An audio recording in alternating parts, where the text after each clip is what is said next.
Hello everyone, welcome to the structure analysis course. This is our lecture 10th and we are discussing our chapter 3rd, analysis of continuous beam.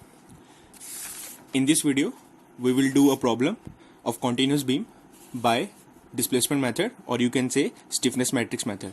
ठीक है, इससे पहले lectures में भी हम लोग stiffness matrix method पे question कर चुके हैं. आज हम लोग स्टिफनेस मैट्रिक्स मेथड पे क्वेश्चन करेंगे कॉन्टिन्यूस बीम को सॉल्व करने के लिए, लेकिन इसमें हम लोग सिंकिंग का इफेक्ट भी कंसिडर करेंगे. जैसे देख सकते हैं क्वेश्चन में कहा गया है कि कॉन्टिन्यूस बीम है, ठीक है, जिसको डिस्प्लेसमेंट मेथड से हम लोग सॉल्व करेंगे, जिसमें हमारे पास सपोर्ट बी और सी जो सेटल कर रही है डाउनवर्ड डायरेक्शन में इतना इतना और उसके यूनिट्स हैं किलो न्यूटन मीटर में. ठीक है, देख सकते हैं ये सिंपली सपोर्टेड बीम है ए बी सी डी. ठीक है, यहाँ पे बी और सी सपोर्ट आपका सेटल कर रहा है. ठीक है, बी सपोर्ट सेटल कर रहा है 1500 by EI kilo newton metre, C support settle कर रहा है 750 by EI kilo newton metre. ठीक है, तो इस क्वेश्चन को सॉल्व करेंगे तो हमें पता है पहला स्टेप होता है हमारा डिग्री ऑफ फ्रीडम. तो डिग्री ऑफ फ्रीडम की बात जब करेंगे यहाँ पे क्या आ जाएगा, नंबर 1, नंबर 2, नंबर 3, नंबर 4, यानी कि टोटल डिग्री ऑफ फ्रीडम हो जाएगा 4. ठीक है, इसी के साथ हम क्या करेंगे, अब रिडंडेंट चूज करेंगे. तो देखिए यहाँ पे सारे रिडंडेंट चूज करने पड़ेंगे, तो ABCD को रिडंडेंट चूज कर दिया और फाइनली कोऑर्डिनेट साइन कर दिए. अब इसके बाद हम लोग नेक्स्ट स्टेप करेंगे, अपने जॉइंट्स को लॉक करेंगे और फाइनली फिक्स्ड मूवमेंट निकालेंगे. ठीक है, तो देखिए जब फिक्स्ड मूवमेंट निकालेंगे तो सबसे पहले हम लोग कंसिडर करेंगे AB स्पैन.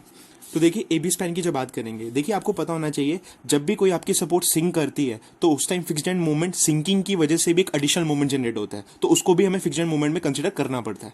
जैसे समझेंगे यहाँ पे, देखिए यहाँ पे AB की बात करते हैं तो AB पे 200 का लोड सेंटर पे लग रहा है, तो हमें पता है इस लोड के कारण फॉर्मुला क्या होता है, माइनस WL AB पे और BA पे कितना होगा, प्लस WL. तो लिखा ड्यू टू लोड, ये ड्यू टू लोड आ गया. लेकिन ड्यू टू सिंकिंग की वजह से भी एक होगा, देखिए उसको कैसे चेक करेंगे. और सिंकिंग की वजह से जो मूवमेंट होता है फिक्स्ड का हमेशा कितना होता है 6EI डेल्टा बाय L². अब इसका सिंबल चेक करेंगे माइनस प्लस कैसे. तो देखिए AB पे लोड कुछ इस तरीके से आ रहा है, अगर लोड इस तरीके से आ रहा है तो उस पर हॉगिंग मूवमेंट कुछ इस तरीके से जनरेट होंगे.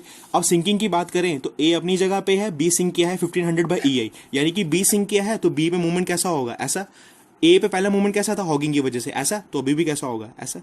यानी कि ये वैल्यू कितना होगा 6EI डेल्टा बाय L² और ये वैल्यू भी कितना होगा 6EI डेल्टा बाय L². अब आप चेक कर सकते हैं, हम MAB निकाल रहे हैं तो MAB पे क्या वैल्यू है, यानी कि A पे, तो A पे एंटी क्लॉक है इसलिए क्या लगा दिया minus 6EI delta by L². Delta का वैल्यू कितना होगा, दोनों के बीच का डिफरेंस, दोनों के बीच सपोर्ट्स के बीच का डिफरेंस कितना है 1500 बाई EI, क्योंकि B सपोर्ट यहाँ चुका है 1500 बाई EI. तो पुट करेंगे फाइनली सॉल्व करेंगे तो हमारा MAB बार निकल जाएगा. इसी तरीके से MBA की बार की बात करेंगे तो फॉर्मुला हो जाएगा प्लस WL लोड के कारण और सिंकिंग के कारण. देखिए तो B पे खड़े हो जाइए, B पे भी डायरेक्शन क्या है, एंटी क्लॉक है, तो इसलिए क्या लगाएंगे माइनस और फॉर्मुला क्या रहेगा 6EI डेल्टा बाय L². तो पुट करेंगे फाइनली हमारा MBA भी निकल जाएगा.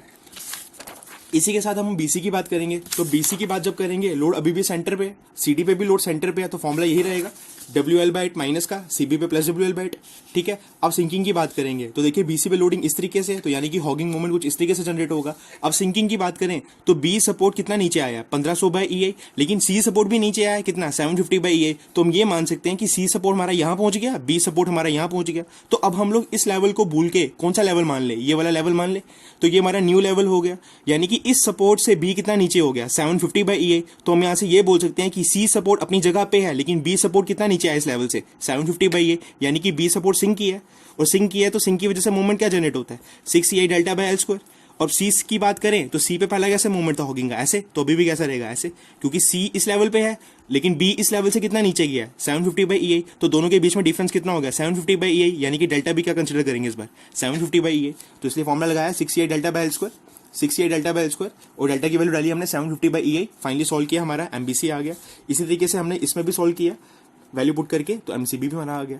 अब इसी तरीके से देखिए MCD की बात करें तो MCD की बात करेंगे सेंटर पे लोड था, दोबारा से माइनस WL/8. DC की बात करेंगे तो प्लस WL/8.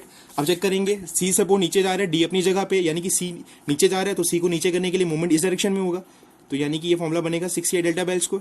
लेकिन D पे पहले कैसा था ऐसा, क्योंकि D पे कोई सिंकिंग नहीं हो रहा है तो अभी भी कैसा होगा ऐसा का ऐसा ही. ठीक है, तो इस तरीके से आप लोग चेक कर सकते हैं. तो फाइनली आ जाएगा आपका क्लॉक में, तो इसलिए आ जाएगा प्लस 6EI डेल्टा. ये भी क्या क्लॉक में, इसलिए आ जाएगा प्लस 6EI डेल्टा. यहाँ पे भी क्लॉक में था इसलिए हमने यहाँ क्या यूज किया प्लस प्लस यूज किया. ठीक है, तो यहाँ पहले भी कर चुके हैं. ठीक है, स्लोप डिफ्लेक्शन मेथड आप लोगों ने पहले भी पढ़ा हुआ है, उसमें भी इसी तरीके से सॉल्व करते थे, तो ये सिर्फ चीजें वही हैं. अब हम बात करेंगे P' फोर्सेज की. तो P' फोर्सेज हमें पता है जो हमने कोऑर्डिनेट असाइन किए हैं उस जगह पे टोटल फिक्स्ड मूवमेंट. P1 की बात करें तो A कोऑर्डिनेट यानी कि फर्स्ट कोऑर्डिनेट की बात करें तो यहाँ पे टोटल फिक्स्ड मूवमेंट कितना है MAB.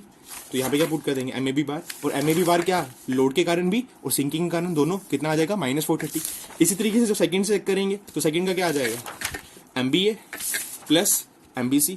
ठीक है, इसी तरीके से थर्ड पे जब चेक करेंगे तो क्या आ जाएगा MCB और MCD. ठीक है। इसी तरीके से जब फोर्थ पे चेक करेंगे तो क्या आ जाएगा, MDC सॉरी, यहाँ पे आएगा MDC, ठीक है। तो ये फाइनली आपका सॉल्व करके आ जाएगा, ठीक है। इसी तरीके से हमारा ये हो जाएगा। अब हम लोग नेक्स्ट करेंगे आगे। नेक्स्ट पार्ट होता है हमारा P फोर्सेस निकालना।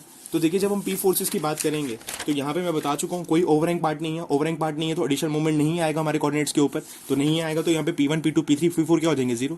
अब इसके बाद क्या करेंगे हम लोग, इसके बाद हम लोग स्टिफनेस मैट्रिक्स को डेवलप करेंगे। तो टोटल 4 कोऑर्डिनेट्स थे, तो स्टिफनेस मैट्रिक्स हमारी 4x4 की हो जाएगी। ये हमारे एलिमेंट्स होंगे। अगर हम चाहते हैं कि पहला कॉलम जनरेट करना तो यूनिट डिस्प्लेसमेंट देना पड़ेगा पहली जगह पे। जब इस तरीके से डिस्प्लेसमेंट देंगे तो ये कुछ इस तरीके से क्या करेगा, बैठेगा।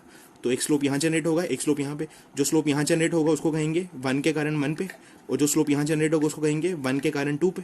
और आपको पता है 1 के कारण 1 पे जो भी स्लोप जनरेट होता है वो कितना होता है, 4EI बैल। तो यहाँ पे पुट कर देंगे 4EI बैल किसका, AB का। तो आपको पता होना चाहिए AB का I कितना है, 2I। पुट करेंगे, सॉल्व करेंगे, आंसर आ जाएगा। 1 के कारण 2 पे कितना होता है, 2EI बैल। तो इस तरीके से आ जाएगा। 1 के कारण 3 पे 0 हो जाएगा, 1 के कारण 4 पे 0। कर चुके हैं पहले ये सब चीजें, ठीक है। To generate second column of matrix unit displacement यहाँ देंगे। तो जब यहाँ डिस्प्लेसमेंट देंगे ये कुछ इस तरीके से बैठेगा, और ये जब घूम के आएगा तो ये कुछ इसको इस तरीके से उठाने की कोशिश करेगा।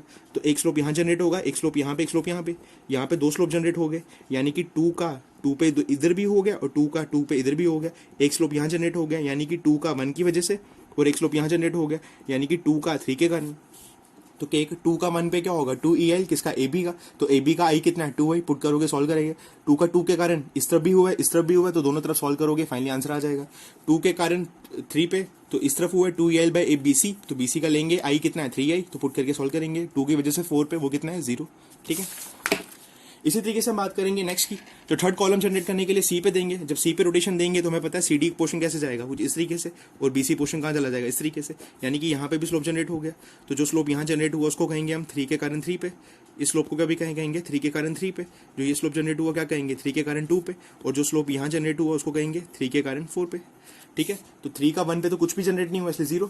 3 का 2 पे जनरेट हुआ है 2EI बैल किसका, BC का। तो पुट करेंगे, आंसर करेंगे। 3 का 3 पे देखेंगे दोनों तरफ हो चुका है, 4EI बैल इसका भी इसका भी, सॉल्व कर लेंगे। 3 के कारण 4 पे चेक करेंगे तो 2EI बाई CD इसका सॉल्व करके लिख लेंगे। अब 2 जनरेट करेंगे फोर्थ कॉलम, तो यहाँ यूनिट डिस्प्लेसमेंट देंगे। जो यूनिट डिस्प्लेसमेंट देंगे ये घूम के आएगा तो CD पोर्शन को इस तरीके से उठाएगा। तो एक स्लोप यहाँ जनरेट होगा, एक स्लोप यहाँ पे। जो स्लोप यहाँ जनरेट होगा उसको कहेंगे 4 के कारण 3 पे, और एक स्लोप जो यहाँ जनरेट होगा उसको कहेंगे 4 के कारण 4 पे।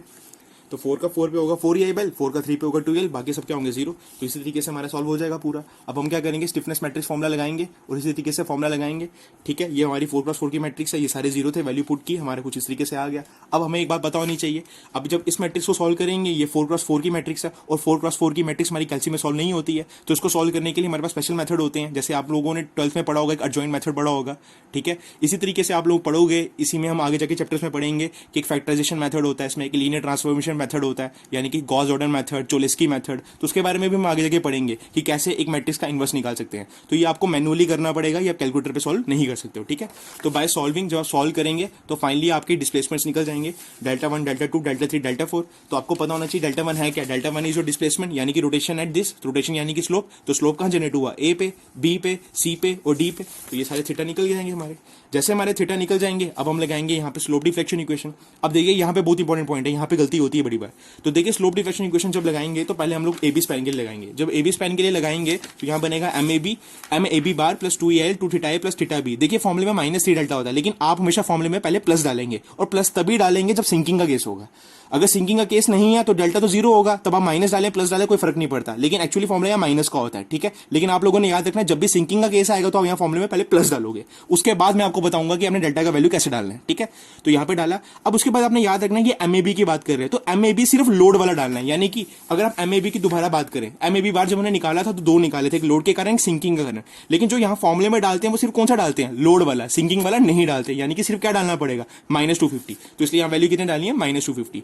प्लस डालेंगे 2E। अब I की बात करेंगे तो AB का I कितना आ जाएगा 2I, L कितना आ जाएगा 10, थीटा A हम लोग निकाल चुके हैं, थीटा B भी हम लोग निकाल चुके हैं, यहाँ पुट करेंगे। अब बात करेंगे डेल्टा की। तो देखिए डेल्टा की जब बात करेंगे तो आपने दोबारा से सिंकिंग वाली डायरेक्शन खोल देनी है, ये बना चुके हैं हम लोग। तो अब जरा देखिए हम AB निकाल रहे हैं, यानी A से B पे। तो A पर डायरेक्शन कैसा है, एंटी क्लॉक। तो एंटी क्लॉक है, और A और B के बीच का डिफरेंस कितना है, 1500/EA। तो यानी कि यहाँ पे क्या डालना है, एंटी क्लॉक माइनस माइनस, और दोनों के बीच का डिफरेंस जो भी होगा वो डाल देना, that is your delta, okay. अब इसी तरीके से MBA की बात करते हैं, तो सेम फॉर्मूला डालेंगे। MBA कौन सा, लोड वाला, वो कितना था +250। थीटा A थीटा B का वैल्यू डालेंगे। अब डेल्टा की बात करते हैं, तो दोबारा से ये डायग्राम देखेंगे। B पे मोमेंट कैसा है, एंटी क्लॉक यानी कि माइनस, और ए और बी के बीच का डिफरेंस कितना है 1500, तो कितना डाल देंगे माइनस 1500 बाई ए, ठीक है। अब इसी तरीके से बीसी की बात करते हैं, एम बीसी कौन सा लोड वाला, यहाँ फॉर्मूले में पहले प्लस डालेंगे बाद में बात करते हैं। जब हम बात करेंगे प्लस बीसी की तो चेक करेंगे यहाँ पे ये बी है हमारा सी है, तो बी पे सिंबल कैसा है क्लॉक यानी कि प्लस डालना पड़ेगा, और बी और सी में डिफरेंस कितना था हमारा 750 बाई ई, कितना था 750 बाई मैं बता चुका हूँ, ये 1500 था, ये 750, यानी कि नए लेवल पे आ जाएंगे तो सी से बी कितना नीचे है 750 बाई, इसलिए डेल्टा क्या आ जाएगा 750, और बी पे डायरेक्शन कैसा क्लॉक, तो इसलिए क्या डालेंगे यहाँ पे प्लस 750, ठीक है। इसी तरीके से एमसीबी की बात करते हैं, जो सीबी की बात करेंगे डायरेक्शन कैसा है क्लॉक, और सी और बी के बीच का डिफरेंस कितना है प्लस 750, तो यहाँ पे भी क्या डालेंगे सीबी के लिए प्लस 750, ठीक है। लेकिन एक बात ध्यान रखिएगा, ये सिर्फ लोड की वजह से डालेंगे, जितना भी ये मूवमेंट एम बार के डालेंगे सिर्फ लोड का, सिंकिंग का कोई भी इफेक्ट नहीं डालेंगे इसमें, ठीक है। इसी तरीके से सीडी का भी निकालेंगे, जब सीडी की बात करेंगे तो सीडी पे चेक कर सकते हो आप, दोनों के बीच का डिफरेंस है 750, और सी पे डायरेक्शन क्या है क्लॉक, यहाँ पे भी डी पे क्या है क्लॉक, तो दोनों जगह क्या डालेंगे प्लस 750, और इस जगह पे भी क्या डालेंगे हम लोग प्लस 750, ठीक है। तो फाइनली सॉल्व करेंगे, हमारे मूवमेंट्स निकल जाएंगे, तो ये सारे मूवमेंट्स हमारे निकल चुके हैं, ठीक है, देख सकते हैं आप, ठीक है। आप सॉल्व कीजिएगा इसको, इसी तरीके से ये मूवमेंट्स भी हमारा निकल गया। अब हम बेंडिंग मूवमेंट डायग्राम बनाएंगे, तो देखिए जब बेंडिंग मूवमेंट डायग्राम की बात करेंगे तो आपको पता है सेंटर पे लोड लग रहा है, तो यहाँ पे एक ट्रायंगल बनेगा जिसको बोलेंगे WL/4 से, ये 500 आ जाएगा, इसका भी सेंटर पे लोड लग रहा है तो WL4 के ट्रायंगल से 750 आ जाएगा, WL/4 की मदद से ये 250 आ जाएगा, ठीक है। इस तरीके से हो जाएगा ये, ठीक है। तो अब हम लोग इसी तरीके से क्या करेंगे, इसकी बेंडिंग मूवमेंट डायग्राम बनाएंगे। जब बेंडिंग मूवमेंट डायग्राम की बात करेंगे तो यहाँ पे पहले चेक करेंगे, तो MAB का फाइनल मूवमेंट क्या 0, तो यहाँ पे वैल्यू क्या लिखेंगे 0, ठीक है। अब बात करेंगे MBA कितना है प्लस 322, तो मैंने आपको बताया था बी पे खड़े हो जाओ प्लस घुमाओ, और किसको घुमाना है BA को, तो BA को धक्का कहाँ मिल रहा है ऊपर की तरफ, इसलिए ऊपर बना लेने डायग्राम। इसी तरीके से MBC की चेक करो, ये माइनस 322, और ये दोनों सेम होने चाहिए, सेम ही है। माइनस की बात करोगे यानी कि बी पे खड़े हो जाओ, तो अब जब बी पे खड़े हो जाओगे तो एंटी क्लॉक घुमाओगे क्योंकि नेगेटिव है, तो BC को धक्का कहाँ मिल रहा है ऊपर की तरफ, ऊपर ही बनाया होगा, ठीक है। इसी तरीके से आप लोग क्या करोगे MCD का चेक करोगे, MCD का जब चेक करोगे कितना आ रहा है -240, और MCB का भी चेक करोगे, ये आपका MCB है तो MCB का कितना 240, तो C से B जाना है यानी कि क्लॉक में घुमाओ ऊपर धक्का मिल रहा है, CD का भी ऊपर ही आएगा, तो फाइनली डायग्राम बन जाएगा। अब ये ऑर्डिनेट हमारे चेंज हो जाएंगे क्योंकि ये पूरा ऑर्डिनेट हमारा कितना था 500, तो इसमें से हमारा इतना क्या हो गया न्यूट्रलाइज, तो बाकी जो बच जाएगा इसको सॉल्व कर लोगे, तो फाइनली हमारा बेंडिंग मोमेंट डायग्राम बन जाएगा, ठीक है। And these are your practice questions, ठीक है। तो अब ये प्रैक्टिस कीजिए क्वेश्चन, उसका सॉल्यूशन मुझे भेजिए, ठीक है। तो ये क्वेश्चन जरूर अटेंड कीजिएगा, ये बहुत इंपॉर्टेंट क्वेश्चन है, ठीक है। Thank you guys for watching this video.